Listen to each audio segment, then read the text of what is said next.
cá, não. Então, vamos fazer uma simplificação, né? Começa Sim. pelo presente, volta pro passado e depois vamos ao futuro. Isso. O que está acontecendo? Por que a gente tem aí esse atrito quase acontecendo já com consequências aí reais, né? Perdas de vidas, enfrentamento militar entre Rússia e Ucrânia. Bom, eu vou começar, depois passo aqui para o meu colega. Temos um número elevado de tropas russas, acima de 100 mil na fronteira com a Ucrânia atualmente. Sabe qual é o tamanho do exército brasileiro? Olha, depende. O exército brasileiro é significativamente menor do que o exército russo.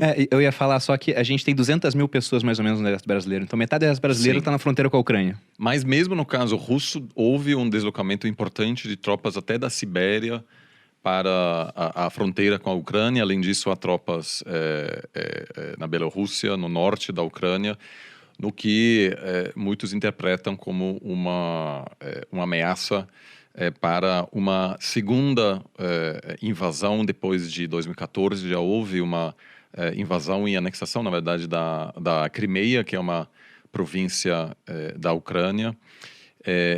Está havendo uma forte resposta por parte da OTAN, que busca dissuadir a uma atuação militar russa. Isso está gerando uma tensão geopolítica ampla. Como vamos falar daqui a pouco, isso pode ter um impacto, inclusive, na economia global, impactar muito a economia brasileira também.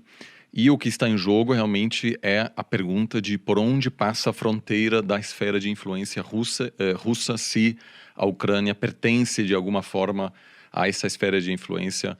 Parece que a Rússia está buscando recuperar um pouco esse espaço perdido ao longo, depois do final da Guerra Fria. Mas também um país profundamente dividido, a Ucrânia, que possui também laços com a Europa, que nesse momento é o símbolo dessas tensões crescentes da Rússia de um lado e da OTAN do outro. Ou seja, a Rússia está querendo ter uma guerra ali com a Ucrânia e parece que o negócio vai ser feio se estourar. Certamente. A narrativa russa é que aquilo é uma resposta a uma suposta agressão ou uma ameaça por parte da OTAN.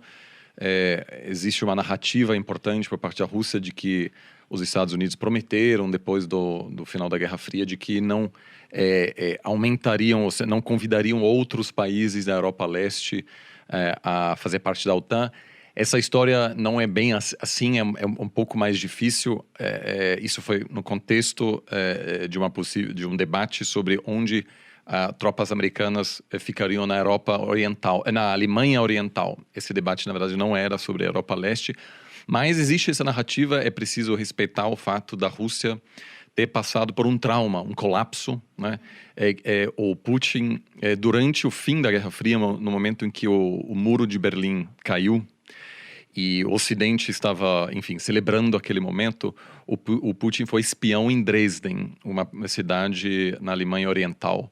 E para ele isso foi realmente um trauma que marcou muito a vida dele. Ele depois voltou para a Rússia e iniciou sua carreira política. Mas para ele, claramente, é preciso reverter essa transição da Rússia de uma potência global para um país profundamente fragilizado, sem capacidade de se projetar. E o que a gente está vendo agora, no fundo, é uma tentativa de resgatar esse espaço perdido. Na sua opinião, Nani? Acho que o Oliver fez um belo resumo aí do que está acontecendo hoje. Eu quero tratar ou trazer um pouco do dilema do posicionamento, das interpretações, das percepções e narrativas. Então, do lado russo, o Putin está dizendo o seguinte: estão tirando o meu espaço de influência e eu me sinto ameaçado. E a ameaça não é só por uma percepção política do Putin, mas é uma ameaça real, geográfica. E aí a gente tem que olhar um pouco para trás na história do que é o território russo e a geografia, como que nasceu o Estado russo, como que nasceu esse povo e de onde eles estavam localizados. Eles estão localizados num lugar plano, uma grandíssima planície, né, que são os steppes da Eurásia, que é uma área muito fácil de você trafegar, transitar. E isso cria uma vulnerabilidade. De invadir também. Você não tem barreira natural, então todo mundo chega até você e te ataca. E os russos sofriam com a sua existência nesse nascimento original desse lugar ali, onde está Moscou, que era o Principado de Moscov, primeiro com uma rota de invasão que vinha da Ásia Central. que era dos mongóis.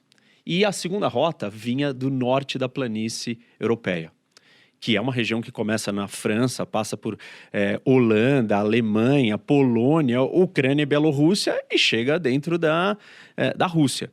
E os russos foram atacados historicamente ali pelos franceses, pelos alemães, pelos suecos, pelos turcos, não exatamente por ali, mas também por baixo.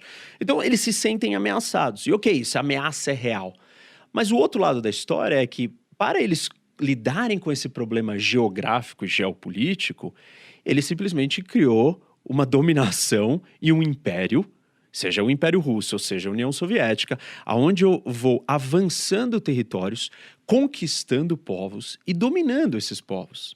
E nesse processo de dominação, ele tenta alterar as identidades nacionais. Ele tenta acabar com a independência, com a liberdade, com a autonomia de todas essas pessoas. Tanto que o problema da Rússia, geopolítico, eu no lugar onde eu tô, eu sou vulnerável. Para eu deixar de ser vulnerável, eu preciso crescer. Quando eu cresço, eu abocanhei um monte de gente que não era parte do meu povo dentro da minha nação. E aí eu preciso gerenciar todas essas pessoas. E aí eu preciso de uma autoridade central forte, repressora e dominadora, que é o que aconteceu historicamente com a Rússia. E aí, óbvio que esses povos conquistados querem se tornar autônomos e começam a lutar pela sua independência. E é isso que acontece. E aí ele começa a se fragmentar. Só que quando ele começa a ficar pequeno de novo... Ele parte Tem para que crescer. expansão. Porque ele fica se sentindo vulnerável. Porque as rotas de acesso até ele estão muito fáceis. E tudo que ele não quer, como o Oliver colocou, é que a Ucrânia vire uma base do seu rival ou do seu inimigo. Como uma base? Colocar tropas do Ocidente ou da OTAN, que é uma aliança militar, na Ucrânia. Se você colocar tropas dentro da Ucrânia, você colocou tropas, sei lá, tipo, dentro quase que da Rússia. Não dá tempo para reagir. Então, ele não vai negociar e ele não vai aceitar perder esse território. Esse é o ponto-chave para ele. Agora, qual que é a narrativa do outro lado, do Ocidente e da OTAN? É simplesmente assim... Bom, nós estamos cercando o Putin porque nós estamos trazendo todo mundo para o nosso lado? De certa maneira, sim. Mas se você não fizer isso, o que acontece? Ele expande e ele cerca. Ele nos cerca, como ele fez quando? Na União Soviética. E aí o Ocidente tem um problema, porque o projeto de cercar do Ocidente não é igual ao dele. O dele é um projeto de ocupação, dominação, ditatorial, imperialista. E o do Ocidente olha, você tem que ser uma democracia, se juntem ao nosso projeto europeu democrático, temos uma aliança democrática. Eu estou querendo trazer aqui a clareza desse choque de visões. Eu não estou negando que o Putin se sente ameaçado e que não é legítima a sensação de ameaça. Mas não fazer nada e permitir que ele avance é um problema ainda maior. Então, enfim, aqui a gente tem colocado um pouco das duas narrativas